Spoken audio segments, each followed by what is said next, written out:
তো হ্যালো বন্ধুরা, আমি আশা রাখছি তোমরা সকলেই ভালো আছো। তো আজকের এই ভিডিও ক্লাসে আমরা আলোচনা করব রবীন্দ্র নাটক প্রসঙ্গে। এর আগের ভিডিও ক্লাসে আমরা আলোচনা করেছিলাম রবীন্দ্র উপন্যাস সম্পর্কে। সেখানে আমরা রবীন্দ্রনাথ ঠাকুরের মোট 12টি উপন্যাস একদম পুঙ্খানুপুঙ্খভাবে আলোচনা করেছি। যদি এখন পর্যন্ত রবীন্দ্র উপন্যাস সম্পর্কিত ভিডিও ক্লাসগুলি কেউ করে না থাকো, তাহলে ডিসক্রিপশনে লিঙ্ক দেওয়া থাকবে, সেখান থেকে তোমরা রবীন্দ্র উপন্যাস সম্পর্কিত ভিডিও ক্লাসগুলি করে নেবে। আজকের টপিক হচ্ছে রবীন্দ্র নাটক। তো রবীন্দ্রনাথ ঠাকুরের নাটকগুলি আলোচনা করার পূর্বে আমরা একটু জেনে নেব রবীন্দ্রনাথ ঠাকুরের নাটক রচনার সূত্রপাত হলো কিভাবে। এখানে ছোট্ট একটা কাহিনী আছে, সেই কাহিনীটা আমরা একটু জানার প্রয়াস করব। দেখো, রবীন্দ্রনাথ ঠাকুরের বয়স যখন মাত্র 17 বছর, তখন তিনি প্রথমবারের জন্য বিলেতে যান। অর্থাৎ রবীন্দ্রনাথ ঠাকুর যখন 1878 খ্রিস্টাব্দে মাত্র 17 বছর বয়সে বিলেতে যান, তখন সেখানকার গৃহ সংসারের পরিমণ্ডলে গীত ও অভিনয়ের মধ্য দিয়ে তিনি আনন্দ চর্চার আস্বাদ খুঁজে পান। এবার তিনি যখন বিলেত থেকে বাড়ি ফিরে আসেন, তখন নিজের পরিবারের সেই আনন্দ পরিবেশ সৃষ্টি করতে চান। এই সূত্রে তার রীতিমতো নাটক আরম্ভ। এখানে আরেকটা বিষয় মনে রাখতে হবে, রবীন্দ্রনাথ ঠাকুরের নাটকগুলি, যত যা নাটক রচিত ও প্রকাশিত হয়েছে, সেগুলো সমস্তটাই কিন্তু পারিবারিক পরিমণ্ডলে অভিনয়ের জন্য। বোঝা গেল? ওকে। এবার আমরা জানি যে রবীন্দ্রনাথ ঠাকুরের নাটকের সংখ্যা কিন্তু অনেক। যখন আমরা বাংলা সাহিত্যের ইতিহাস পড়ি, তখন রবীন্দ্রনাথ ঠাকুরের নাটকের সংখ্যা কিন্তু অনেকগুলো খুঁজে পাই, 38টা ছাড়িয়ে যায়। কিন্তু আমরা এটাও জানি যে রবীন্দ্রনাথ ঠাকুরের মৌলিক নাটকের সংখ্যা হচ্ছে 38টা। যদিও রবীন্দ্রনাথ ঠাকুরের নাটকের সংখ্যা অনেক, কিন্তু মৌলিক নাটকের সংখ্যা হচ্ছে 38টা। সেই অর্থে আমাদের পরীক্ষাতে যদি প্রশ্ন আসে যে রবীন্দ্রনাথ ঠাকুরের নাটকের সংখ্যা কতগুলো, তখন আমরা লিখব কিন্তু 38টা। ঠিক আছে? তো এই 38টা নাটককে আমরা 6টা পর্যায়ের মধ্য দিয়ে বিভক্ত করব, এবং 6টা পর্যায়কে আমরা দুটো করে ভাগ করে 3টে ক্লাসের মধ্য দিয়ে আমরা রবীন্দ্র নাটকটা সম্পূর্ণভাবে শেষ করব। ঠিক আছে? এখানে যেহেতু আমরা নাটক আলোচনা করছি, সেহেতু দুটো তথ্য একটু তোমরা খাতাতে লিখে রাখবে। যদি হয়তো তোমাদেরকে কোনোদিন কেউ প্রশ্ন করলো যে বাংলা সাহিত্যের বুকে প্রথম মৌলিক নাটক কোনটা, তখন তোমরা কি বলবে? এটা একটু খাতাতে লিখে রাখবে তথ্য আকারে, যে বাংলা সাহিত্যের বুকে প্রথম মৌলিক নাটক হচ্ছে তারাচরণ শিকদারের ভদ্রার্জুন, এবং সার্থক নাটক হচ্ছে মাইকেল মধুসূদন দত্তের শর্মিষ্ঠা। এই দুটো তথ্য খাতাতে একটু লিখে রাখবে। ঠিক আছে? ওকে, তাহলে আবার আলোচনাতে ফিরে আসি। তাহলে আমরা জানলাম যে রবীন্দ্রনাথ ঠাকুরের মৌলিক নাটকের সংখ্যা হচ্ছে 38টা। এই 38টা নাটক তো একদিন বা একটা ক্লাসের মধ্যে আলোচনা করে শেষ করা সম্ভব নয়, তাই আমরা এটাকে 6টা পর্যায়ে বিভক্ত করেছি। ঠিক আছে? তো দেখো, সেই 6টা পর্যায়ে আমি একটু প্রথমে বলে রাখি। প্রথম পর্যায়ের মধ্যে আমরা যে নাটকগুলো পাবো সেটা হচ্ছে গীতিনাট্য। দ্বিতীয় পর্যায়ের মধ্যে নিয়মানুগ নাটক আমরা পাবো। এই নিয়মানুগ নাটকের মধ্যেই থাকবে কাব্যনাট্য এবং নাট্যকাব্য। তৃতীয় পর্যায়ে পাবো কৌতুক নাটক। চতুর্থ পর্যায়ে পাবো রূপক সাংকেতিক নাটক। আমরা রূপক নাটক এবং সাংকেতিক নাটক আলাদা আলাদাভাবে আলোচনা করব। তারপরে পাবো সামাজিক নাটক, এবং শেষে পাবো নৃত্য নাটক। তো এই যে 6টা পর্যায়ে যে আমরা ভাগ করলাম, আমরা প্রতিদিন 3টে ক্লাসের মধ্য দিয়ে আমরা পুরো রবীন্দ্র নাটকটাকে শেষ করব। তাহলে প্রথম দিন অর্থাৎ আজকে আমরা এই গীতিনাট্য এবং নিয়মানুগ নাট্য, যেটা কাব্যনাট্য এবং নাট্যকাব্য, এই অংশটার মধ্যে যত যা নাটক রয়েছে, টোটাল 17টা নাটক পাবো এখানে। আজকের ভিডিও ক্লাসে আমরা টোটাল 17টা নাটক কিন্তু একদম পুঙ্খানুপুঙ্খভাবে আলোচনা করব। পরবর্তী ক্লাসে কৌতুক নাটক এবং রূপক আর সাংকেতিক নাটক আলোচনা করব, এবং শেষ ক্লাসে সামাজিক ও নৃত্য নাটক আলোচনার মধ্য দিয়ে পুরো রবীন্দ্র নাটকটা আমরা কিন্তু শেষ করব। বোঝা গেল? ওকে, এবার আমাদেরকে একটু জানতে হবে যে কোন পর্যায়ে কোন কোন নাটকগুলি রয়েছে। অর্থাৎ আমরা পুরো রবীন্দ্র নাটককে তো 6টা পর্যায়ে বিভক্ত করলাম, তার মধ্যে প্রথম পর্যায় হিসেবে পাচ্ছি গীতিনাট্য। তো এই গীতিনাট্যের মধ্যে কোন কোন নাটকগুলো পড়ছে সেগুলো আমরা একটু জানবো। তার আগে আমরা জানবো যে গীতিনাট্য কাকে বলে, কেননা এখান থেকে পরীক্ষাতে এইরকম প্রশ্ন আসে যে গীতিনাট্য কাকে বলে, রবীন্দ্রনাথ ঠাকুরের 2টি কিংবা 3টি গীতিনাট্যের উদাহরণ দাও। সেই অর্থে আমাদেরকে বিষয়টা একটু জেনে রাখতে হবে। তাহলে গীতিনাট্য কাকে বলে? না, যে নাটকে গানের প্রাধান্য বেশি থাকে তাকে গীতিনাট্য বলে। তো গীতিনাট্য হিসেবে আমরা কোন কোন নাটকগুলো পাচ্ছি? এক হচ্ছে ভগ্ন হৃদয়, যেটা 1881 সালে প্রকাশিত হচ্ছে। তারপরে পাচ্ছি বাল্মীকি প্রতিভা, যেটা 1881 সালে প্রকাশিত হচ্ছে এটাও। তারপরে হচ্ছে কাল মৃগয়া, এটা কাল মৃয়া হয়ে গেছে, একটু স্পেলিংটা ঠিক করে নেবে, এটা হবে কাল মৃগয়া। ঠিক আছে, এটি 1882 সালে প্রকাশিত হচ্ছে। তারপরে নলিনী পাচ্ছি, এটি 1884 সালে প্রকাশিত হচ্ছে। শেষে আমরা পাচ্ছি মায়ার খেলা, যেটা 1888 সালে প্রকাশিত হচ্ছে। তো এখানে একটা বিষয় মনে রাখতে হবে, যদি মনে করো পরীক্ষাতে প্রশ্ন এলো গীতিনাট্য কাকে বলে, গীতিনাট্যের 3টা উদাহরণ দাও, তখন ভগ্ন হৃদয়, নলিনী এই দুটো কিন্তু লিখবে না। কেন লিখবে না? আমরা গীতিনাট্যের জায়গাতে এটা রাখছি, কারণ আছে। আবার অনেক বইয়ে গীতিনাট্যের জায়গাতে ভগ্ন হৃদয় এবং নলিনীকে রাখেনি, তারও কিছু কারণ আছে। শুধুমাত্র বাল্মীকি প্রতিভা, কালমৃগয়া এবং মায়ার খেলা, এই বাল্মীকি প্রতিভা, কালমৃগয়া এবং মায়ার খেলা এই 3টে হচ্ছে যথোপযুক্ত গীতিনাট্য, যথার্থ গীতিনাট্য।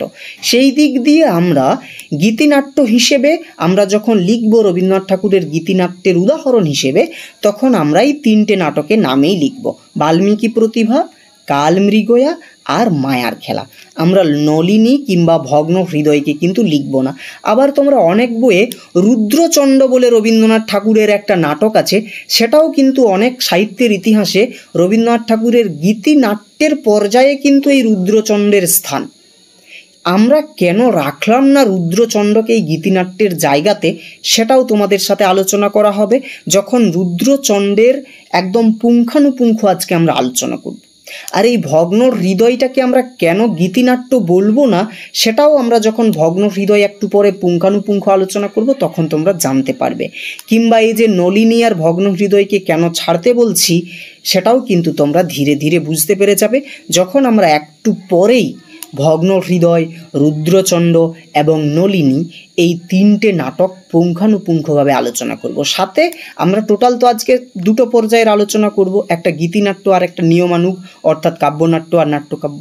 ঠিক আছে, তখন তোমরা পুরোটাই কিন্তু বুঝতে পারবে। সুতরাং অত টেনশন নেওয়ার কোনো কারণ নেই। ক্লাসটা একটু ধৈর্য সহকারে করো, একটু বড় হচ্ছে, যত ক্লাস এগোবে তত কিন্তু বিষয়টা তোমাদের ক্লিয়ার হতে থাকবে। ঠিক আছে, ওকে। দ্বিতীয় পর্যায়ে আমরা কি পাচ্ছি না, দ্বিতীয় পর্যায়ে আমরা পাচ্ছি নিয়মানুগ নাটক। ঠিক আছে, অনেক বই নিয়মানুগ লেখা আছে, সেখানে কাব্যনাট্য নাট্যকাব্য ভাগ করা নেই। ঠিক আছে, তো এই নিয়মানুগ নাটক যেটা, সেটাই হচ্ছে কাব্য। নিয়মানুগ নাটকের 2টো ভাগ আমরা পাই, একটা কাব্যনাট্য, একটা নাট্যকাব্য। ঠিক আছে, তো কাব্যনাট্য কাকে বলে এবং নাট্যকাব্য কাকে বলে এগুলো আমাদেরকে জানতে হবে।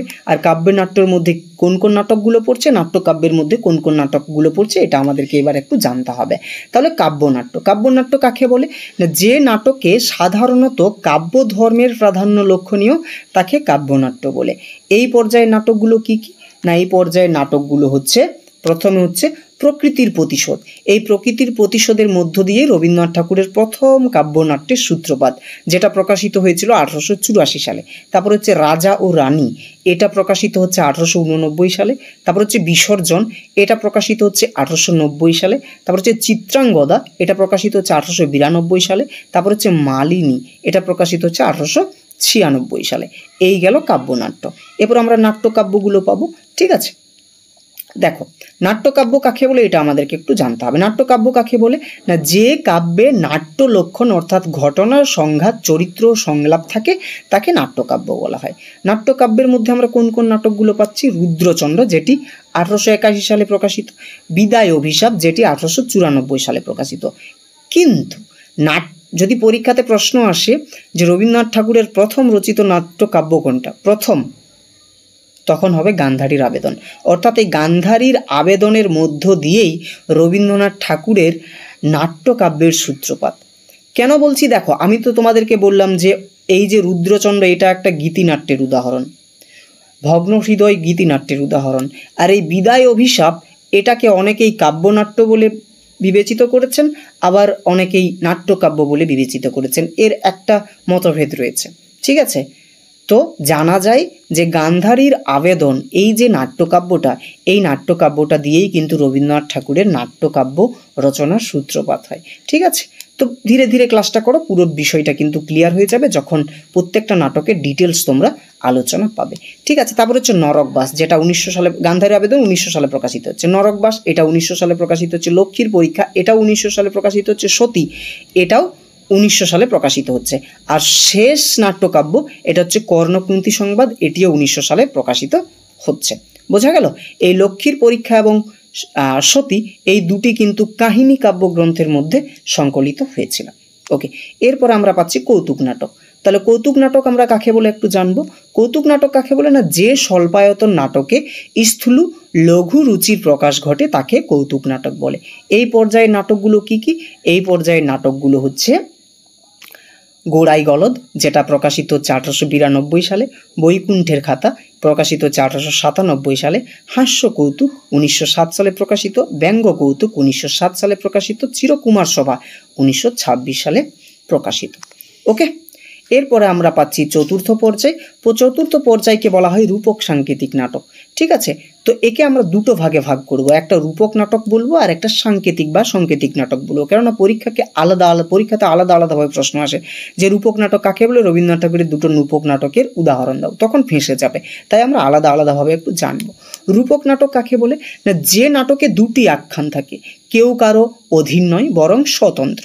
অর্থাৎ রূপক নাটক এমন এক নাটক যেখানে আখ্যান বস্তু ও চরিত্রায়নের আড়ালে একটি অন্তর্নিহিত ভাব বা তত্ত্বের গুপ্তবীজ ক্রমে অঙ্কুরিত হয়ে শাখা প্রশাখা বিস্তার করে গূঢ় ব্যঞ্জনায়। এ ধরনের নাটককে বলা হয় রূপক নাটক। এই পর্যায়ের নাটকগুলো, তাহলে রূপক নাটক পর্যায়ের নাটকগুলো কি কি না, শারদা উৎসব, অচলায়তন, কালের যাত্রা। শারদা উৎসব প্রকাশিত হচ্ছে 1908 খ্রিস্টাব্দে, অচলায়তন প্রকাশিত হচ্ছে 1912 খ্রিস্টাব্দে, কালের যাত্রা প্রকাশিত হচ্ছে 1932 খ্রিস্টাব্দে। এরপরে সাংকেতিক নাটকগুলো আমরা বা সাংকেতিক নাটকগুলো একটু দেখব। সাংকেতিক নাটক কাকে বলে না, সাংকেতিক নাটক বা প্রতীক নাটক বলতে বোঝায় সেই নাটককে যার মধ্যে সংকেত বা ব্যঞ্জনার দ্বারা মূল ভাব ব্যক্ত হয় এবং নাটকের আবেদন থাকে আমাদের অনুভূতির কাছে, কল্পনার কাছে। এই পর্যায়ের নাটকগুলি হচ্ছে কি কি না, প্রথমে আমরা পাচ্ছি রাজা, যেটা 1910 সালে প্রকাশিত হচ্ছে, ডাকঘর 1912 সালে প্রকাশিত হচ্ছে, ফাল্গুনী 1916 সালে প্রকাশিত হচ্ছে, মুক্তধারা 1922 সালে প্রকাশিত হচ্ছে, রক্তকরবী 1926 সালে প্রকাশিত হচ্ছে। ওকে, পঞ্চম পর্যায়ে আমরা যে জায়গাটা পাচ্ছি সেটা হচ্ছে কি না, সামাজিক নাটক। সামাজিক নাটক কাকে বলে না, সামাজিক মানুষের কথাই যে নাটকের উপজীব্য বিষয়ই তাকেই বলা হয় সামাজিক নাটক। এই পর্যায়ে নাটকগুলি কি কি না, একটা হচ্ছে শোধবোধ। ঠিক আছে, কি না শোধবোধ। কর্মফল গল্পের এটা নাট্যর হয়ে গেছে, এটা হবে কর্মফল গল্পের নাট্যরূপ। অর্থাৎ কর্মফল গল্পের নাট্যরূপ হচ্ছে শোধবোধ, যেটা প্রকাশিত হচ্ছে 1926 সালে। গৃহপ্রবেশ আর একটা সামাজিক নাটক, যেটা প্রকাশিত হচ্ছে 1925 সালে। বাঁশরি আর একটা সামাজিক নাটক, যেটা 1933 সালে প্রকাশিত হচ্ছে। শেষে আমরা পাচ্ছি নৃত্যনাট্য, যেটা তাহলে নৃত্যনাট্য কাকে বলে না, নৃত্য গীত সহকারে যে নাটক পরিবেশন করা হয় তাকে নৃত্যনাটক বা নৃত্যনাট্য বলা হয়। ঠিক আছে, তো এখানে আমরা কি কি পাচ্ছি, কোন কোন নাটকগুলো এই নৃত্যনাট্য পর্যায়ের বা নৃত্যনাটক পর্যায়ে? সাপমোচন পাচ্ছি, যেটা প্রকাশিত হচ্ছে 1931 সালে। তাসের দেশ পাচ্ছি, যেটা 1933 সালে প্রকাশিত হচ্ছে। চিত্রাঙ্গদা পাচ্ছি, যেটা 1936 সালে প্রকাশিত হচ্ছে। চণ্ডালীকে আমরা পাচ্ছি 1937 সালে। শ্যামা আমরা পাচ্ছি 1939 সালে। বোঝা গেল তো? এই যে পুরো যে 6টা পর্যায়ের যে ছক, কোন পর্যায়ে কোন নাটকগুলো পড়ছে, এগুলো তোমরা একটু সুন্দর করে খাতাতে লিখে নেবে। এরপরে আমরা একটু ডিটেলস আলোচনাতে যাব।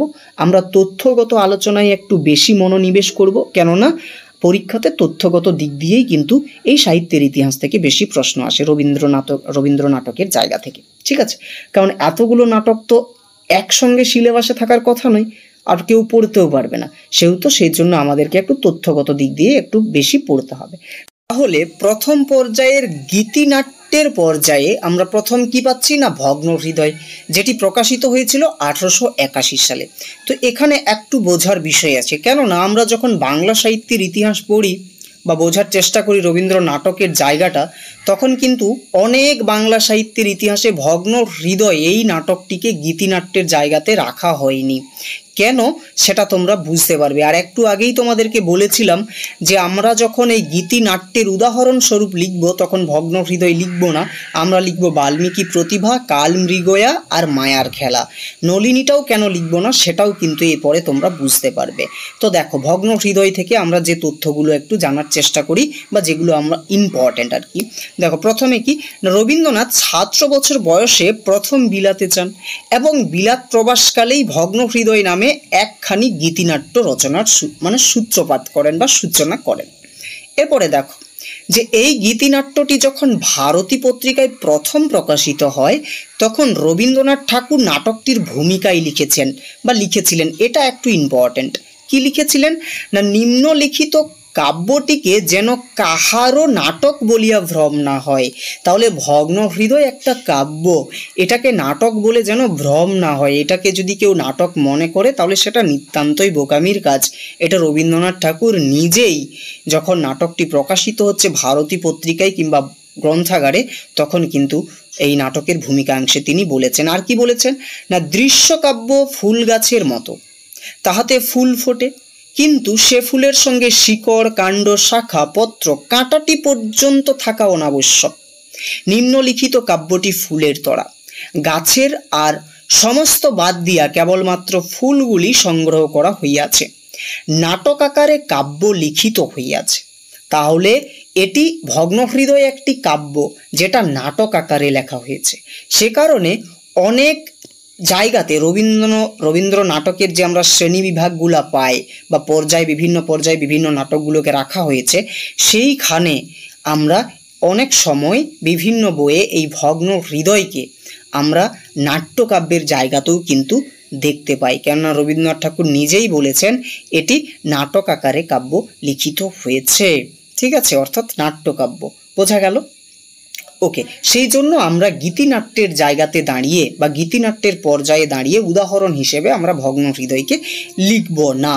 ওকে ওকে এরপরে দেখো, এই গীতিনাট্যটি রচনা সম্বন্ধে রবীন্দ্রনাথ তাহার জীবন স্মৃতিতে লিখেছেন, ভগ্ন হৃদয় যখন লিখিতে আরম্ভ করেছিলাম তখন আমার বয়স 18। তাহলে কবিগুরু রবীন্দ্রনাথ ঠাকুর যখন ভগ্ন হৃদয় লিখতে শুরু করেছিলেন তখন রবীন্দ্রনাথ ঠাকুরের বয়স ছিল 18 বছর।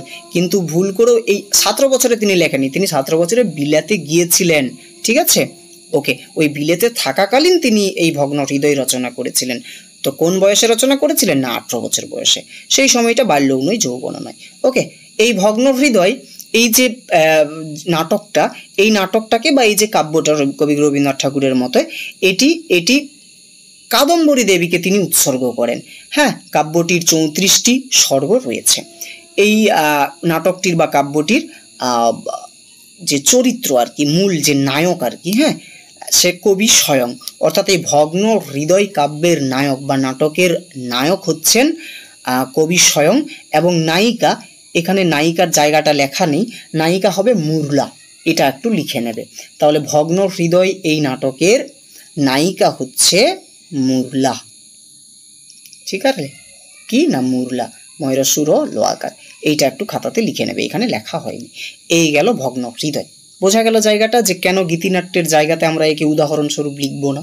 কিন্তু রবীন্দ্রনাথ ঠাকুর প্রথম পর্যায়ের এইটা গীতিনাট্য, প্রত্যেকটা জায়গাতে লেখা রয়েছে যে এই গীতিনাট্য দিয়েই কিন্তু তিনি বিলেতে যখন গিয়েছিলেন 17 বছর বয়সে, তখন কিন্তু এই ভগ্ন হৃদয় গীতিনাট্য দিয়েই কিন্তু তিনি নাট্য রচনা শুরু করেছিলেন। ঠিক আছে, কিন্তু পরবর্তী সময়ে তিনি নিজেই বলে দিলেন যদি এটাকে কেউ নাটক ভাবে তাহলে সেটা নিতান্তই বোকামির কাজ, কেন এটা নাটক আকারে কাব্য লেখা হয়েছে কিন্তু এটা অ্যাকচুয়ালি একটা কাব্য। বোঝা গেল, যেটা 1881 সালে প্রকাশিত হয়েছে। ওকে, এরপরে আসছে বাল্মীকি প্রতিভা। এইটা হচ্ছে সার্থক গীতিনাট্য। ঠিক আছে, তো দেখো বাল্মীকি প্রতিভা যেটা প্রকাশিত হচ্ছে 1881 সালে। এটাও দেখো, বাল্মীকি প্রতিভা রবীন্দ্রনাথ ঠাকুরের প্রথম প্রকাশিত গীতিনাট্য। তাহলে পরীক্ষাতে যদি প্রশ্ন আসে যে রবীন্দ্রনাথ ঠাকুরের প্রথম প্রকাশিত গীতিনাট্য কোনটা, তখন হবে বাল্মীকি প্রতিভা। নাটকটি 1881 সালের 21শে ফেব্রুয়ারিতে প্রকাশিত হয়। 1886 সালে নাটকটি দ্বিতীয় সংস্করণে প্রকাশিত হয়। ঠিক আছে, নাটকটিতে দৃশ্য সংখ্যা হচ্ছে 6টা। কোথায় অভিনীত হয়েছিল নাটকটা না, নাটকটি প্রথম অভিনয় হয়েছিল 1287 বঙ্গাব্দের 16ই ফাল্গুন, ইংরেজি সময়টা হচ্ছে 1881 খ্রিস্টাব্দের 26শে ফেব্রুয়ারি, শনিবারে অভিনীত হয়েছিল বা অভিনয় করা হয়েছিল এই নাটকটা। কোথায় না জোড়াসাঁকোর ঠাকুর বাড়ির মঞ্চে। কি উপলক্ষে না বিদ্বজ্জন সমাগম উপলক্ষে এই বাল্মীকি প্রতিভা নাটকটি অভিনীত হয়েছিল। কোথায় না আমাদের জোড়াসাঁকো ঠাকুর বাড়ির মঞ্চে। কোন বারে না শনিবারে। কখন? বাংলাতে 1287 বঙ্গাব্দের 16ই ফাল্গুন, ইংরেজিতে 1881 বঙ্গাব্দের 26শে ফেব্রুয়ারি। ক্লিয়ার? ওকে, তো এই নাটকটা, এই বাল্মীকি প্রতিভা গীতিনাট্যটি বা নাটকটি যখন মঞ্চস্থ হয় তখন রবীন্দ্রনাথ ঠাকুর বাল্মীকির ভূমিকায় অবতীর্ণ হয়েছিলেন, অর্থাৎ বাল্মীকি রোলটা তিনি করেছেন। আর গুটি কয়েক তথ্য আছে, সেগুলো কি না কৃত্তিবাসী রামায়ণের বাল্মীকির কবিত্ব লাভ উপাখ্যান অবলম্বনে ইউরোপীয় অপেরার আদলে নাটকটি রচিত। রবীন্দ্রনাথ ঠাকুরের জীবন স্মৃতি গ্রন্থে আমরা এই বাল্মীকি প্রতিভা নাটকের নামটা পাচ্ছি। আর এই নাটকের মূল যে চরিত্র বা প্রধান চরিত্র হচ্ছে বাল্মীকি, প্রধান চরিত্র হচ্ছে বাল্মীকি। তো এই নাটকে কিছু আমরা গান খুঁজে পাই, বিখ্যাত কয়েকটা গানের লাইন আমরা এখানে তুলে ধরবো। এই জায়গাগুলো থেকেও পরীক্ষাতে প্রশ্ন আসে। এই হয়তো মনে করে এই ধরনের লাইনটা দিল, রিম ঝিম ঘন ঘন রে বরসে, এটা কোন নাটকের গান? তখন লিখতে হবে বাল্মীকি প্রতিভা। তো ইম্পর্টেন্ট যে গানগুলা, রিম ঝিম ঘন ঘন রে বরসে, এটা গিয়েছেন বনদেবীরা। বাল্মীকি প্রতিভা নাটকের মধ্যে বনদেবীদের একটা জায়গা রয়েছে, তো এই বনদেবীরা এই গানটা করেছে, রিম ঝিম ঘন ঘন রে বরসে। তারপরে জীবনের কিছু হলো না হায়, এটা বাল্মীকি গিয়েছেন। হৃদয়ে রাখো গো চরণ তোমার, এটাও বাল্মীকি গিয়েছেন। কোথায় সে উষাময়ী প্রতিমা, এটাও কিন্তু বাল্মীকি গিয়েছেন। আর দুটো তথ্য আছে এখান থেকে, যে নাটকটিতে অর্থাৎ বাল্মীকি প্রতিভা নাটকটিতে অক্ষয় কুমার বাবুর কয়েকটা গান আছে, আর নাটকটিতে সারদা মঙ্গল কাব্যের প্রভাব আছে। তাহলে বাল্মীকি প্রতিভা এই নাটকটাতে কোন কাব্যের প্রভাব আছে? তাহলে হবে সারদা মঙ্গল কাব্যের প্রভাব আছে। ওকে, এটা একটা যথার্থ গীতিনাট্যের উদাহরণ রবীন্দ্রনাথ ঠাকুরের। বোঝা গেল জায়গাটা? তো এই তথ্যগুলো খাতাতে লিখে নেবে। ওকে, এরপর আসছে কালমৃগয়া। কালমৃগয়া প্রকাশিত হচ্ছে 1882 সালে। তো এখানে আমরা কি কি তথ্য পাচ্ছি না, রামায়ণ ও মহাভারতকে কেন্দ্র করে প্রথম গীতিনাট্য হলো কালমৃগয়া। তাহলে প্রশ্ন এইভাবে আসতে পারে, রামায়ণ ও মহাভারতকে কেন্দ্র করে রবীন্দ্রনাথ ঠাকুরের প্রথম গীতিনাট্য কোনটি? তখন হবে কালমৃগয়া। ঠিক আছে, বোঝা গেছে? ওকে, রাজা দশরথ কর্তৃক অন্ধমুনি বধ অবলম্বনে রচিত এই নাটকটি 1882 সালের ডিসেম্বর মাসে প্রকাশিত হচ্ছে কালমৃগয়া নাটকটি। কোথায় অভিনীত হয়েছিল না, বা কখন অভিনীত হয়েছিল? 1882 সালের 23শে ডিসেম্বর জোড়াসাঁকোর ঠাকুর বাড়ির তেতলার ছাদে স্টেজ বেঁধে নাটকটি অভিনীত করা হয়। তো রবীন্দ্রনাথ ঠাকুর নাটকে অন্ধমুনি এবং জ্যোতিরিন্দ্রনাথ ঠাকুর দশরথের ভূমিকায় অবতীর্ণ হয়েছিলেন। বাল্মীকি প্রতিভার মতোই এই নাটকের দৃশ্য সংখ্যা হচ্ছে 6টা। বাল্মীকির প্রতিভাতেও 6টা দৃশ্য রয়েছে, এই কালমৃগয়াতেও কিন্তু 6টা দৃশ্য রয়েছে। এই নাটকের অনেক গান বাল্মীকি প্রতিভার দ্বিতীয় সংস্করণের সঙ্গে যুক্ত। দেখো, বাল্মীকি প্রতিভা 1881 সালে প্রকাশিত হচ্ছে, কিন্তু এর দ্বিতীয় সংস্করণ হয়েছিল বাল্মীকি প্রতিভার 1886 সালে। তো যখন বাল্মীকি প্রতিভা 1886 সালে দ্বিতীয় সংস্করণে প্রকাশিত হচ্ছে, তখন এই 1882 সালের কালমৃগয়ার মধ্যে যে কিছু গান আছে, সেই গানগুলা কিন্তু বাল্মীকি প্রতিভার দ্বিতীয় সংস্করণে কিন্তু অনেক গান যুক্ত হয়েছিল। বোঝা গেছে? ওকে, কালমৃগয়ার এই গীতিনাট্যটার কিছু চরিত্র, ঋষিকুমার, তাহার ভগ্নী লীলা, বনদেবী, অন্ধ ঋষি আর দশরথ। তো এই যে গীতিনাট্য হিসেবে কালমৃগয়া পাচ্ছি, এখানেও কিছু গান আছে, সেইগুলো একটু বলি।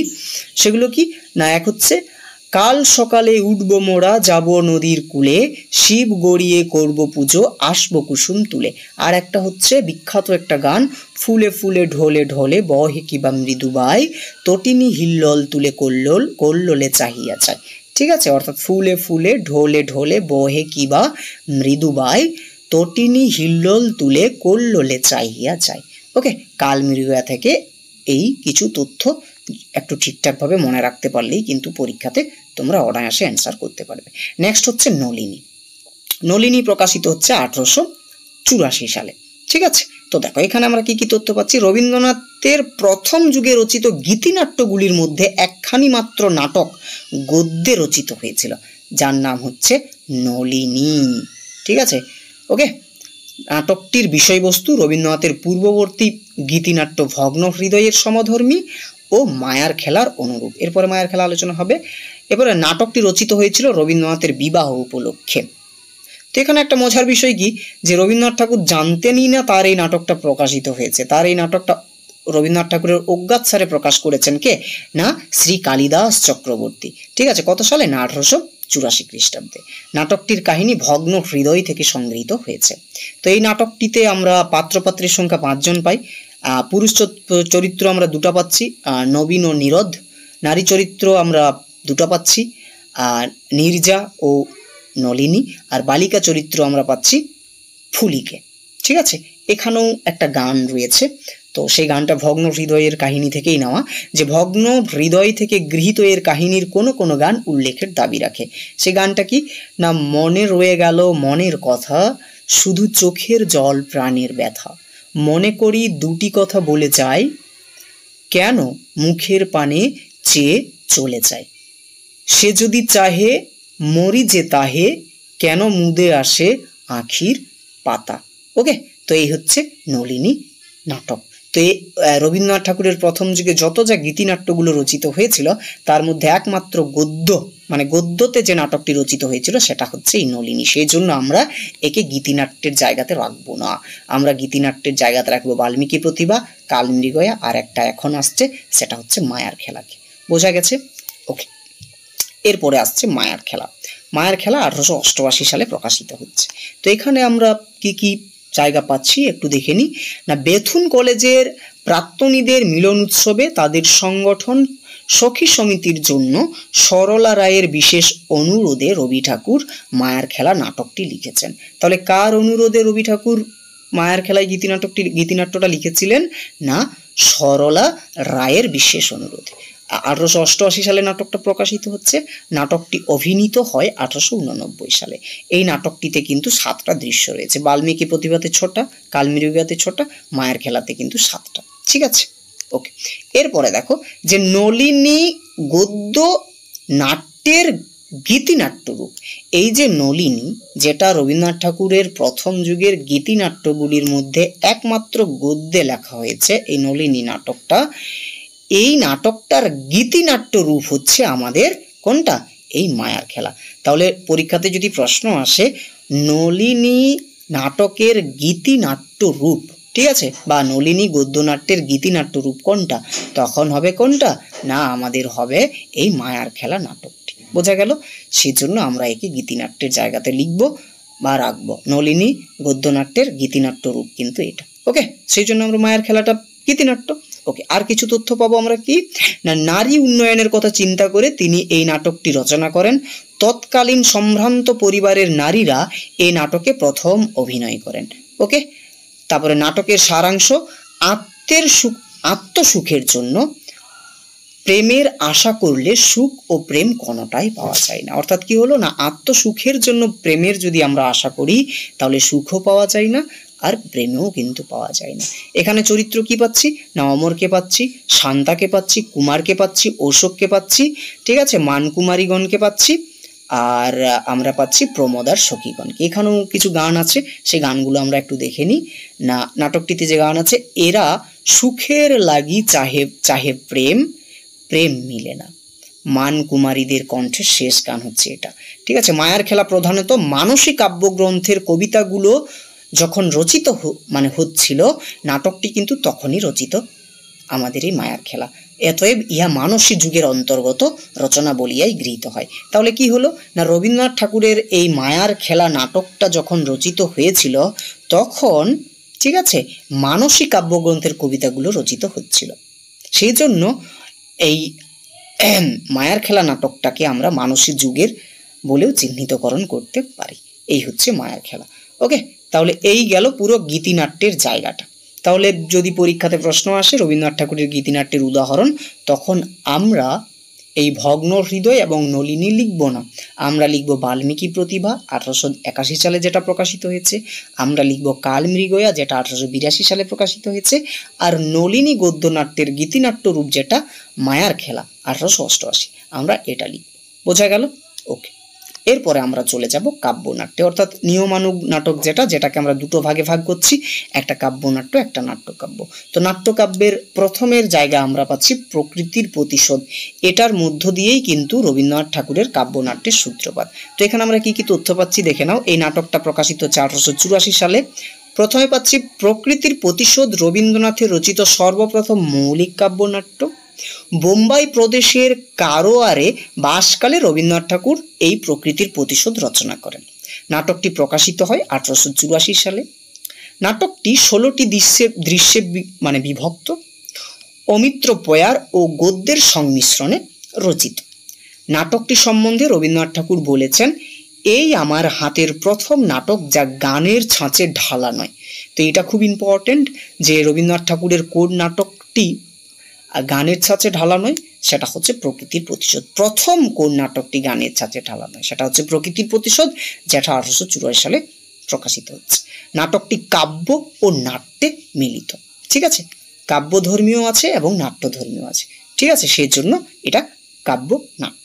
ঠিক আছে, প্রকৃতির প্রতিশোধ কাব্যনাট্যটি রচনা করার পূর্বেই রবীন্দ্রনাথ প্রভাত সঙ্গীত এবং ছবি ও গান নামক দুটি কাব্যগ্রন্থ প্রণয়ন করেন বা রচনা করেন। বস্তুত এই দুটি কাব্যের প্রেরণায় কবি প্রকৃতির প্রতিশোধ কাব্য নাটকটি রচনা করেছিলেন বা রূপায়িত করেছিলেন। ঠিক আছে, তাহলে প্রভাত সঙ্গীত এবং ছবি ও গান এই যে দুটি কাব্যগ্রন্থ, এই দুটি কাব্যগ্রন্থ মানে প্রকৃতির প্রতিশোধ রচনা করার পূর্বে কবিগুরু রবীন্দ্রনাথ ঠাকুর প্রভাত সঙ্গীত এবং ছবি ও গান এই দুটি কাব্যগ্রন্থ রচনা করেছিলেন। এই দুটি কাব্যগ্রন্থের প্রেরণায় হয়তো কবি গুরু রবীন্দ্রনাথ ঠাকুর প্রকৃতির প্রতিশোধ এই কাব্যনাট্যটি কিন্তু রচনা করেছিলেন। বোঝা গেছে? ওকে, এরপরে দেখো এই যে আমরা প্রকৃতির প্রতিশোধকে আমরা কেন রবীন্দ্রনাথ ঠাকুরের কাব্যনাট্যের জায়গাতে প্রথম বলছি, সেখানে একটু এখানে তুলে ধরা রয়েছে।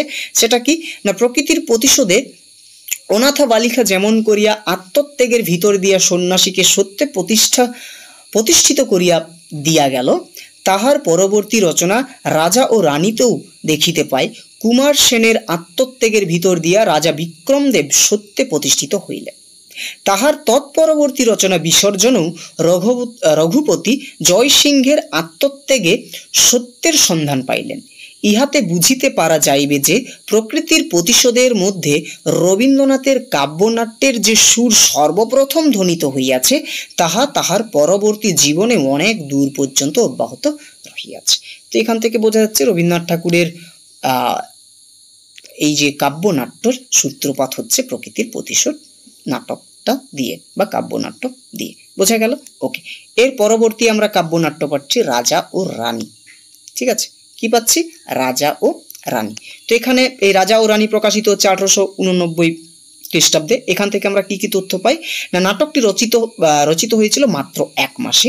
যখন নাট্যকার নাটকটি লেখেন তখন তিনি ছিলেন সোলাপুরে তার মধ্যমাগ্রজ সত্যেন্দ্রনাথ ঠাকুরের কাছে।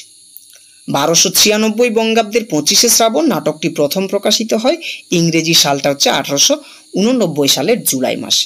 নাটকটি দ্বিতীয় সংস্করণ প্রকাশিত হয় 1301 বঙ্গাব্দে। ইংরেজি হচ্ছে 1894 সাল।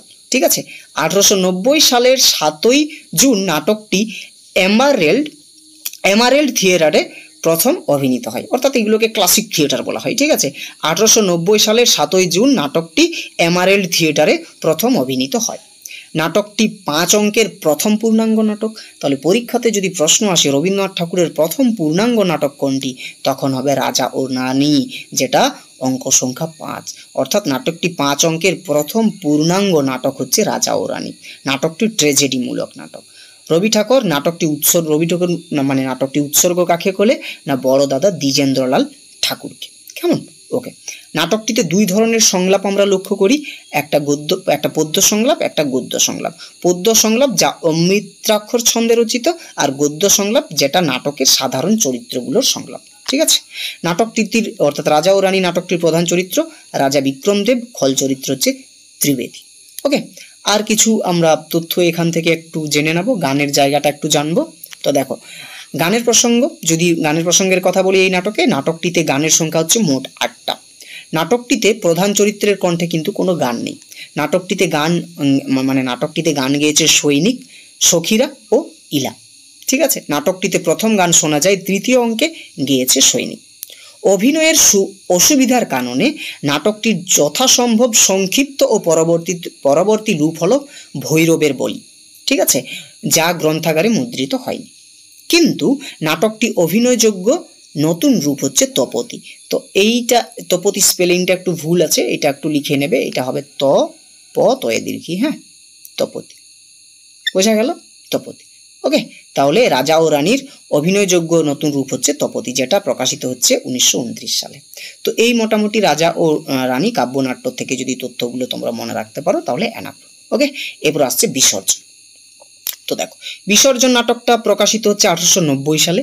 এখানে আমরা কি কি তথ্য পেতে পারি না, রাজর্ষি উপন্যাসের 14 ও 15 পরিচ্ছেদকে ভিত্তি করে এই বিসর্জন নাটকটি রচিত হয়েছে। নাটকটি 1890 সালে প্রকাশিত। রবীন্দ্রনাথ ঠাকুর নাটকটি শ্রীমান সুরেন্দ্রনাথ ঠাকুরকে উৎসর্গ করেন। নাটকটি 5 অঙ্কের নাটক। প্রথম অঙ্কে 5টা দৃশ্য আছে, দ্বিতীয় অঙ্কে 4টা দৃশ্য আছে, তৃতীয় অঙ্কে 5টা দৃশ্য আছে, চতুর্থ অঙ্কে 3টা দৃশ্য আছে, পঞ্চম অঙ্কে 4টা দৃশ্য আছে।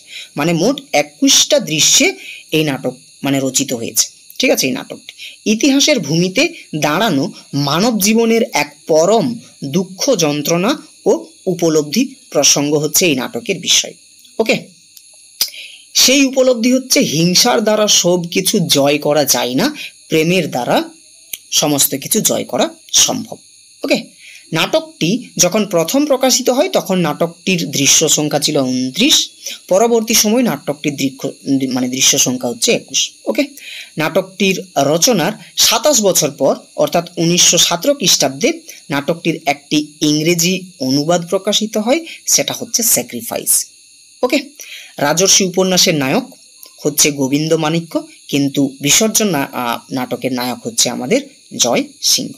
তো এখানে আমরা গানের প্রসঙ্গ কি পাচ্ছি না, গানের প্রসঙ্গ আমরা এখানে পাচ্ছি নাটকটিতে গানের সংখ্যা হচ্ছে মোট 5টা, অর্থাৎ বিসর্জন নাটকে গানের সংখ্যা হচ্ছে মোট 5টা। বোঝা গেল? ওকে ওকে এরপর আমরা চিত্রাঙ্গদা কাব্যনাট্যতে আসবো।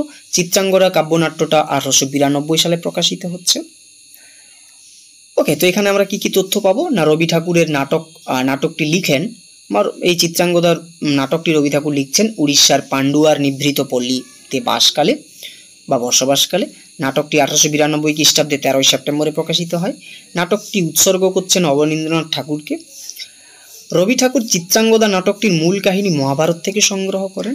নাটকটি অমৃত ঠাকুর ছন্দে 11টি দৃশ্যে রচিত। মূল চরিত্র অর্জুন ও চিত্রাঙ্গদা। মানসী কাব্যগ্রন্থের কবিতাগুলির ভাবই চিত্রাঙ্গদা নাটকের আকারে প্রকাশ হয়েছে। চিত্রাঙ্গদা নাটক থেকে এই গোটা কয়েক তথ্য তোমরা একটু জেনে রাখবে। ওকে, এবারে শেষ আমরা পাচ্ছি সেটা হচ্ছে মালিনী। এই কাব্যনাট্যের জায়গা থেকে শেষ, সেটা এই মালিনী নাটকটা বা কাব্যনাট্যটা 1896 সালে প্রকাশিত হচ্ছে।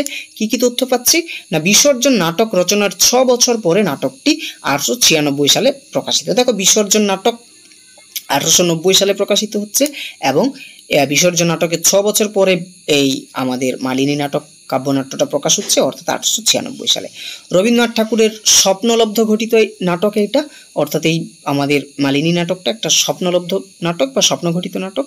1890 সালে রবীন্দ্রনাথ যখন দ্বিতীয়বার লন্ডনে যান বা লন্ডনে থাকেন, তখন তিনি যে স্বপ্নটা দেখেছিলেন ওই স্বপ্নটিকে কেন্দ্র করেই কিন্তু তিনি নাটকের ক্লাইম্যাক্সে কিন্তু ব্যবহার করেছেন। অর্থাৎ 1890 সালে রবীন্দ্রনাথ দ্বিতীয়বার লন্ডনে থাকেন, তখন যে স্বপ্ন দেখেন সেই স্বপ্নটি এই নাটকের ক্লাইম্যাক্সে ব্যবহার করেছেন। ওকে, মালিনী নাটকটির নাট্যরস হচ্ছে ট্রেজিক। রবীন্দ্রনাথ ঠাকুর একখানি পত্রে লিখেছেন যে উত্তরবঙ্গ হইতে জমিদার সংক্রান্ত কার্যে উড়িষ্যার ভ্রমণকালে তিনি নিজের সাথে অনেকগুলো গ্রন্থ সঙ্গে করিয়া লইয়া যাইতেন। এই সব গ্রন্থের মধ্যে রাজেন্দ্রলাল মিত্রের সংস্কৃত বুদ্ধিস্ট লিটারেচার অফ নেপাল তাহার সঙ্গে প্রায়ই থাকিত। এবার এই গ্রন্থ হইতে মহাবস্তু অবদান অন্তর্গত এক উপাখ্যান অবলম্বনে মালিনী নাটক কাব্যনাট্যটি কিন্তু তিনি রচনা করেছিলেন। এই মালিনী কাব্যনাট্যের দৃশ্য সংখ্যা হচ্ছে 4টি। মালিনী নাটকের পরিণতিটা হচ্ছে বিয়োগান্তক, তাহলে এটাকে আমরা বিয়োগান্তক নাটক বলতে পারি, সেই জন্য এর মধ্যে ট্রেজিক একটা রস আমরা দেখতে পাচ্ছি। নাটকের নায়ক হচ্ছে ক্ষেমঙ্কর আর নায়িকা হচ্ছে মালিনী। বোঝা গেল? এই হচ্ছে মালিনী। এখান থেকে মোটামুটি মালিনী নাটক থেকে কাব্যনাটক থেকে এই তথ্যগুলো মনে রাখতে পারলেই এনাফ। ওকে ওকে এরপর আমরা পাবো নাট্যকাব্য। ঠিক আছে, নাট্যকাব্যের মধ্যে আমরা প্রথম পাচ্ছি রুদ্রচন্দ্রকে, যেটা রবি ঠাকুরের প্রথম দিকের গীতিনাট্য হিসেবে রচিত। তো কেন আমরা গীতিনাট্যর হিসেবে রাখলাম না সেটা এখানে বুঝতে পারবে। এই রুদ্রচন্দ্র নাটকটা 1881 সালে প্রকাশিত হচ্ছে। দেখো, রুদ্রচন্দ্র নাটকটি 1881 সালে প্রকাশিত। রুদ্রচন্দ্র নাটকটি রবীন্দ্রনাথ ঠাকুরের সর্বপ্রথম রচিত গীতিনাট্য বলে ধরা চলে, কিন্তু এই কাব্যের বিশেষত্ব এই যে ইহা আদ্যপান্ত অর্থাৎ শুরু থেকে শেষ পর্যন্ত ছন্দবদ্ধ কথোপকথন দ্বারা পূর্ণ, অর্থাৎ সংলাপের পূর্ণ। তাই ইহার অভ্যন্তরীণ প্রাণবস্তু কাব্যের উপাদানে গঠিত হইলেও বিশেষত ইহা নাটকের লক্ষণাক্রান্ত, সেই জন্য একে আমরা নাট্যকাব্যের মধ্যে রেখেছি। নাটকটি 14টা দৃশ্যের বিভক্ত, অধিকাংশই অমিত্র পয়ার ছন্দে রচিত। মোট 800 অর্থাৎ 800 চরণে সম্পূর্ণ হচ্ছে এই রুদ্রচন্দ্র নাটকটা বা নাট্যকাব্যটা।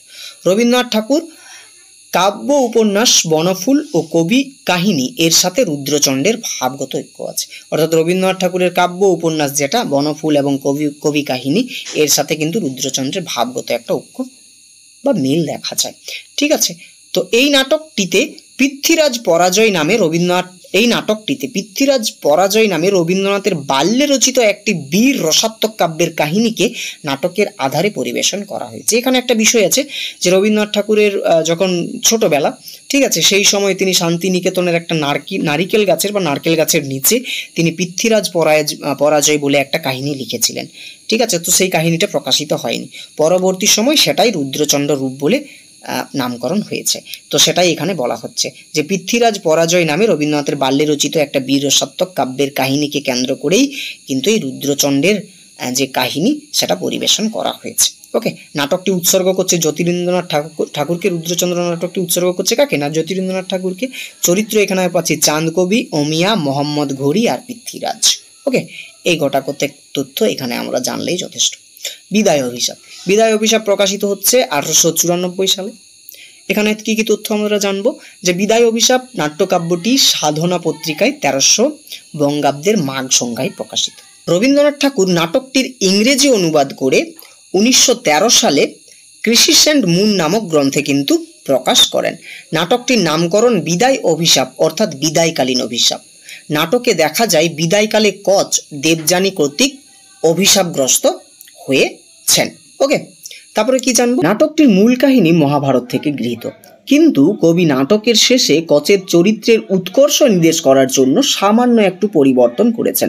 কি পরিবর্তন করেছেন এবার আমরা সেটাই একটু দেখে নেব। দেখো, মহাভারতে আছে কচ দেবযানীকে প্রত্যাভিশাপ দিয়েছিলেন, কিন্তু রবীন্দ্রনাথ এখানে অভিশপ্ত কচকে দিয়ে দেবযানীকে বর দেওয়া করিয়েছিলেন। অর্থাৎ কি হলো না, আমরা যদি মহাভারতের কাহিনীর দিকে একটু তাকাই তাহলে আমরা দেখতে পাবো যে দেবযানী যখন কচকে অভিশাপ দিচ্ছেন তখন ঘুরিয়ে কচও কিন্তু দেবযানীকে অভিশাপ দিচ্ছে। ঠিক আছে, কিন্তু এই কাহিনীটাই রবীন্দ্রনাথ ঠাকুর একটু তার বিদায় অভিশাপে পরিবর্তন করে তিনি দেখাচ্ছেন যে দেবযানী যখন কচকে অভিশাপ দিচ্ছে তখন কচ কিন্তু ঘুরিয়ে আর দেবযানীকে অভিশাপ দিচ্ছেন না, তিনি কি করছেন না, কচ দেবযানীকে বর দিচ্ছেন। ওকে, এইটুকুই যা পরিবর্তন, অন্য কিছু না। এখান থেকে আর একটু আমরা 2-3টে মতো তথ্য পাই, সেটা একটু দেখে নেব। কি না, রবীন্দ্রনাথ ঠাকুর তার এই নাটকটির তাৎপর্য ব্যাখ্যা প্রসঙ্গে তার পঞ্চভূত নামক প্রবন্ধে এই নাট্যকাব্যটির নানা প্রকার ব্যাখ্যার কথা বলেছেন। অর্থাৎ রবীন্দ্রনাথ ঠাকুরের একটা পঞ্চভূত নামক প্রবন্ধ আছে, সেই পঞ্চভূত নামক প্রবন্ধেই তিনি নাট্যকাব্য বিদায় অভিশাপের নানা প্রকার কিন্তু ব্যাখ্যার কথা তিনি উল্লেখ করেছেন সেখানে।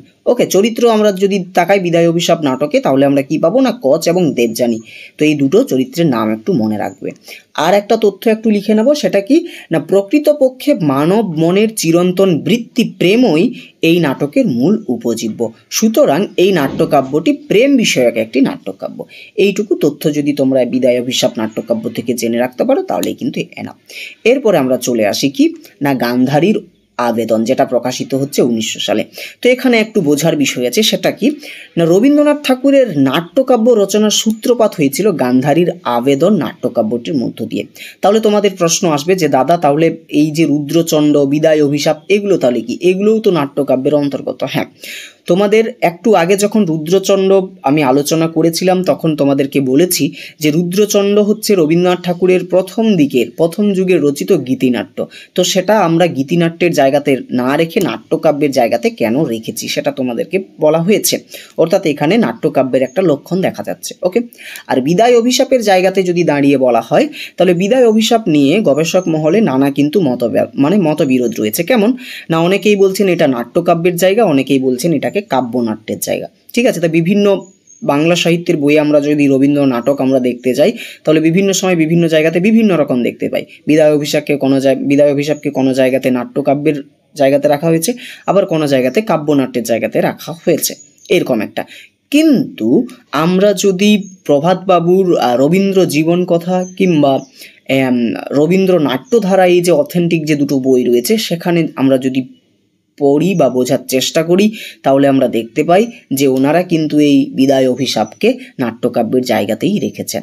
সেই অর্থে আমরাও কিন্তু এখানে বিদায় অভিশাপকে নাট্যকাব্যের জায়গাতেই কিন্তু রেখেছি। কিন্তু রবীন্দ্রনাথ ঠাকুরের নাটকাব্যের সূত্রপাত হচ্ছে গান্ধারীর আবেদন।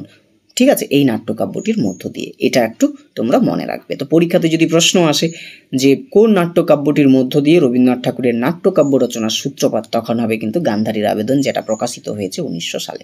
তো যাই হোক, এবার আমরা গান্ধারীর আবেদনতে কি কি তথ্য পাই সেগুলো একটু খাতাতে লিখে নেব। দেখো, এই নাট্যকাব্যের মুখ্য বিষয় গান্ধারীর আবেদনই, তাই নাটকটির নামকরণ গান্ধারীর আবেদন। ওকে, তারপরে কি না, মহাভারতের কাহিনী অনুসরণ করে নাটকটি রচিত হয়েছে। সংস্কৃত মহাভারতের সভা পর্ব এবং উদ্যোগ পর্ব থেকে এর কাহিনী গ্রহণ করা হয়েছে। তারপরে কি না, রবীন্দ্রনাথ তার এই নাট্যকাব্যটি পড়ে শোনান কোথায় না, ইউনিভার্সিটি ইনস্টিটিউট হলে। তো এই সভার সভাপতি ছিলেন স্যার গুরুদাস বন্দ্যোপাধ্যায়। নাটকটার 3টা প্রধান চরিত্র রয়েছে, একটা দুর্যোধন, ধৃতরাষ্ট্র এবং গান্ধারী। এই নাটকের মধ্যে গান্ধারীর মুখ থেকে নিঃসৃত হওয়া কিছু কথা খুব ইম্পর্ট্যান্ট। দেখো কি রয়েছে না, দেখো এই নাটকে গান্ধারের হবে না, এটা গান্ধারীর হবে। গান্ধারীর কণ্ঠে ধ্বনিত হয়েছে, কি ধ্বনিত হয়েছে না, দণ্ডিতের সাথে দণ্ডদাতা কাঁদে যবে সমান আঘাতে সর্বশ্রেষ্ঠ হচ্ছে বিচার। ঠিক আছে, মানেটা কি না, দণ্ডিতের সাথে দণ্ডদাতা কাঁদে যবে সমান আঘাতে সর্বশ্রেষ্ঠ সে বিচার। অর্থাৎ দণ্ডিতের সাথে, অর্থাৎ যিনি অপরাধ করেছেন ওনাকে দণ্ড দেওয়া হবে। তো ওনার অপরাধের জন্য দণ্ডদাতা যদি সমান আঘাতে কাঁদে, অর্থাৎ যিনি দণ্ডদাতা, যিনি দণ্ড দেবেন, ওনার হৃদয়ের মধ্যে যদি কি থাকে, সমবেদনা থাকে, সবার জন্য বেদনা থাকে, সমস্ত কার্যের জন্য একটা করুণা থাকে, তবেই কিন্তু সেই দণ্ডদাতার কাছে আমরা একটা বিচার অ্যাকসেপ্ট করতে পারি, তবে সেটাই হবে সর্বশ্রেষ্ঠ বিচার। ওকে, বোঝা গেল জায়গাটা? ওকে, এখান থেকে আর একটা জায়গা আমাদের একটু জেনে রাখতে হবে, সেটা কি না, নাটকে উল্লেখিত সাল 1304 বঙ্গাব্দ, ইংরেজি হচ্ছে 1897। যদিও নাটকে উল্লেখিত সাল 1304 বঙ্গাব্দ থাকলেও, কিংবা ইংরেজি মানে বাংলাতে 1304 বঙ্গাব্দ থাকলো এবং ইংরেজি 1897, কিন্তু মনে করা হয় নাটকটি প্রকাশিত হয়েছে 1900 খ্রিস্টাব্দে। বোঝা গেল? ওকে, এরপরে আমরা পাচ্ছি নরকবাস, এটাও 1900 সালে প্রকাশিত হচ্ছে। ঠিক আছে, দেখো এখান থেকে আমরা কি পাচ্ছি তথ্য না, নাটকটি মহাভারতের কাহিনী থেকে গৃহীত। আর একটা না, হিন্দু ধর্ম সংস্কারের হৃদয়হীনতা বর্ণনায় রবীন্দ্রনাথের কথা কাব্যগ্রন্থের অন্তর্গত 2টি কাব্য হলো দেবতার গ্রাস ও বিসর্জন। নরকবাসও এই শ্রেণীরই রচনা। ব্যাস, এই দুটো তথ্য। আর একটা তথ্য একটু মনে রাখবে যে এই নরকবাস যে নাট্যকাব্যটা, এই কাব্যের মধ্যে উল্লেখিত সাল হচ্ছে 1304 বঙ্গাব্দ, ইংরেজি হচ্ছে 1897 থাকলেও কিন্তু মনে করা হয় নাটকটা 1900 সালেই কিন্তু প্রকাশিত হয়েছে। বোঝা গেল? ওকে, এরপরে আমরা পাচ্ছি লক্ষ্মীর পরীক্ষা। দেখো, এই লক্ষ্মীর পরীক্ষা এবং সতী এই দুটো কিন্তু কাহিনী কাব্যগ্রন্থে সংকলিত হয়েছিল। ওকে, এখান থেকে আমরা কি কি তথ্য পাই না, এই নাটকটি অন্যান্য নাট্যকাব্যগুলির মতো পৌরাণিক ভিত্তির উপর স্থাপিত নয়। ঠিক আছে, তারপরে কি না, নাটকটি 6 মাত্রিক 2 পর্বের মিত্রাক্ষর ছন্দে শুরু থেকে শেষ পর্যন্ত রচিত। ওকে, তারপরে কি না, নাট্যকাব্যগুলির মধ্যে লক্ষ্মীর পরীক্ষাই হলো একমাত্র পুরুষ ভূমিকা বর্জিত নাটক। এখানে পুরুষের কোনো ভূমিকা কিন্তু নেই এই নাটক। ওকে, এবং পৌরাণিকেরও কোনো ভিত্তি কিন্তু নেই এই জায়গাটাতে। তারপরে কি রয়েছে না, নাটকটি বোলপুরের আশ্রমের বালিকাদের দ্বারা অনেকবার অভিনীত হয়েছে। নাটকটি কাহিনী কাব্যগ্রন্থের মধ্যে সংকলিত হয়েছে। এখানেও একটা আমরা জিনিস দেখতে পাই যে লক্ষ্মীর পরীক্ষা এই নাট্যকাব্যের মধ্যে উল্লেখিত সাল রয়েছে 1304 বঙ্গাব্দ, ইংরেজি হচ্ছে 1897, কিন্তু মনে করা হয় 1900 সালে এটি প্রকাশিত হয়েছে। অনেক বইয়ে কিন্তু 1900 সাল, ম্যাক্সিমাম বইয়ে 1900 সাল কিন্তু প্রকাশিত রয়েছে, নরকবাস, গান্ধারীর আবেদন, লক্ষ্মীর পরীক্ষা, এগুলো। ঠিক আছে, সেই জন্য আমরা 1900 সাল ধরেই চলব। বোঝা গেছে? ওকে, এরপরে আসছে কি না, সতী। সতীও প্রকাশিত হচ্ছে 1900 সালে। এখান থেকে আমরা কি তথ্য পাই না, সতী নাট্যকাব্যটির বিষয়বস্তু মিস ম্যানিং সম্পাদিত ন্যাশনাল ইন্ডিয়ান অ্যাসোসিয়েশনের পত্রিকায় প্রকাশিত মারাঠি গাথা সম্বন্ধে, ঠিক আছে, একওয়ার্থ সাহেব রচিত প্রবন্ধ থেকে নাটকের কাহিনী গৃহীত। বোঝা গেল?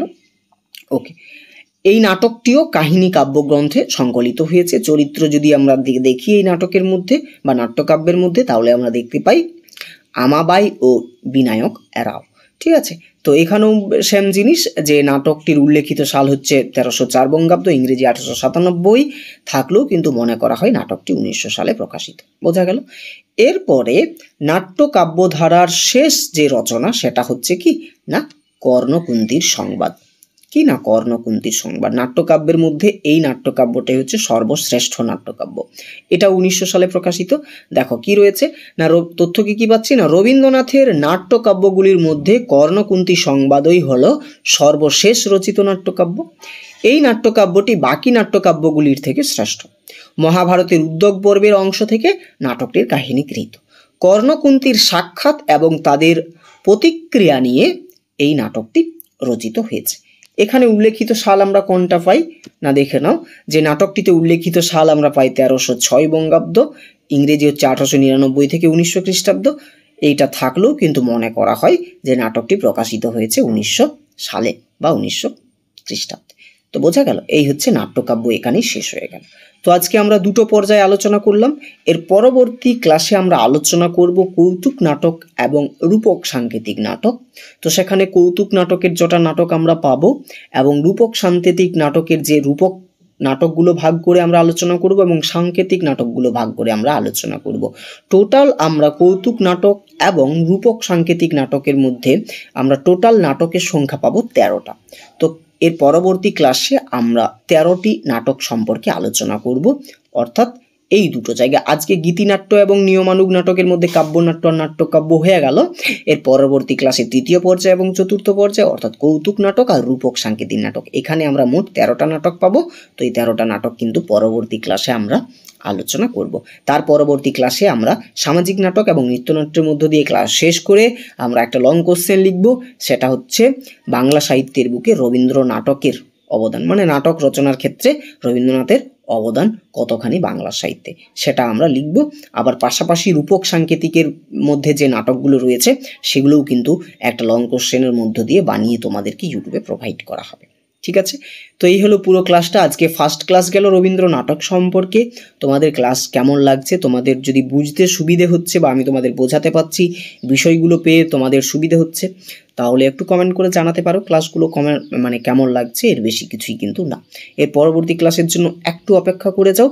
ঠিক আছে, দেখা হচ্ছে পরবর্তী ক্লাসে। ততক্ষণ অবধি তোমরা এই নোটটা একটু ঝালাই করে নাও, খাতাতে সুন্দর করে এই রবীন্দ্র নাটকের জায়গাটা সাজিয়ে নাও।